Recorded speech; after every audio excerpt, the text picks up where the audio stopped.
Imagine this. The peaceful pre-dawn hours in the eclectic neighborhood of Capitol Hill, Seattle. The air is crisp, the streets are quiet, and all is right in the world, until it isn't. A Ford Explorer, an otherwise unremarkable vehicle, suddenly becomes the star of a peculiar urban saga.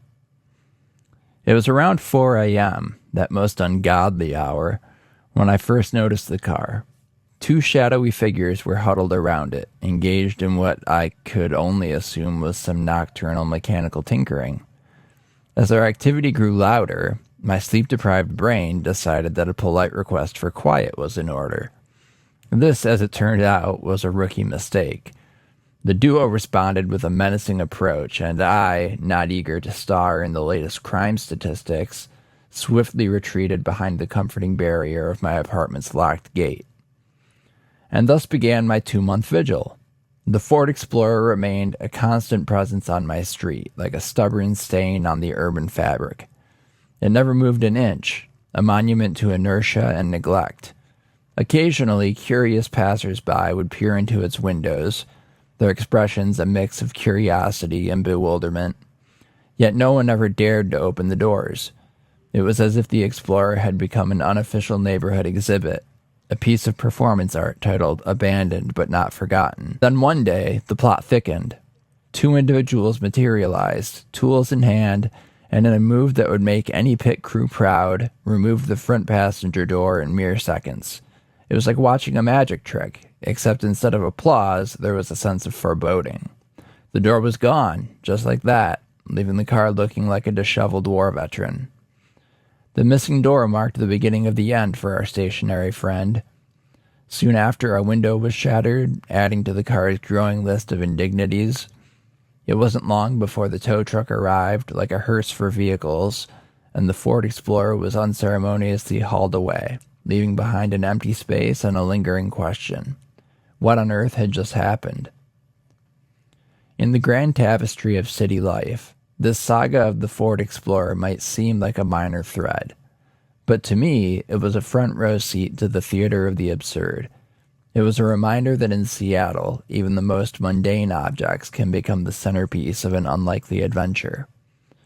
The Ford Explorer was just one chapter in the broader, grim narrative of Seattle's slow decline. As I strolled down the streets of Capitol Hill, I can't help but notice the orange caps of discarded needles dotting the sidewalks like some grotesque urban confetti. It was a stark reminder that the city, once renowned for its progressive charm, had become a cautionary tale. One day I was leaving my apartment to run some errands. I had to step over someone who was nodded out, an all too common occurrence. The truly frightening part was that after I returned nearly 2 hours later, the person hadn't moved an inch. They weren't exactly lounging in a comfortable position either. Panic set in. Had they overdosed? Were they even alive? I didn't want to find out the hard way. Hastily, I called the EMT emergency line, explaining the situation in as much detail as my racing mind could muster. Their first concern? Whether the half-mostly dead guy had a weapon. When I told them I hadn't gotten close enough to check, but didn't see one, their advice was chillingly indifferent. Quote, "These are not the types of calls we respond to." And so I had to leave the person lying on the doorstep, hoping against hope they'd somehow make it through. There were no reported deaths in the police blotter, so perhaps they were okay, but it left a lingering sense of helplessness and frustration. It also taught me a pro tip. At Seattle's needle exchanges, anyone can get a few doses of Naloxone for free, no questions asked. And if I ever had to administer the drug, it wouldn't look anything like a scene from Pulp Fiction. Just a simple nasal spray. In Seattle, the line between the surreal and the sobering is thin and often crossed.